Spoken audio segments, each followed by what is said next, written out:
হঠাৎ করে যখন মোমো খেতে ইচ্ছে করে কিন্তু বাড়িতে কোনো রকম প্রিপারেশন থাকে না, তখনই মাথায় চিন্তা আসে যে চলো ভেজ মোমো বানিয়ে নিই। কিন্তু এদিকে আমি ভেজিটেবল খেতে খুব একটা ভালোবাসি না, তাই বাড়িতে থাকা গাজরটাকে একদম পুরোপুরি ক্রাশ করে নিয়েছিলাম। তার সাথে নিয়েছিলাম কুচি করা পেঁয়াজ, কুচি করা সোয়াবিন। এটা কিন্তু আমি একটা সিটি দিয়ে নিয়েছিলাম সোয়াবিনটা। তার সাথে ছিল বিন, তার সাথে ছিল কাঁচা লঙ্কা।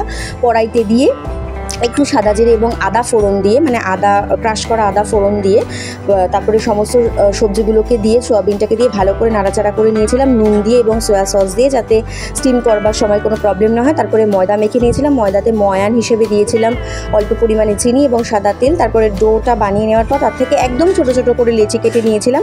আর তারপরেই সেই লেচিটাকে একদম পাতলা করে বেলে তার মধ্যে সমস্ত পুর দিয়ে এই যে মোমোর শেপে গড়ে নিয়েছিলাম। যেহেতু আমি অপটু, তাই জন্য শেপটা এরকম হয়েছে। তারপরেই একেবারে স্টিমে বসিয়ে দেবে তোমরা।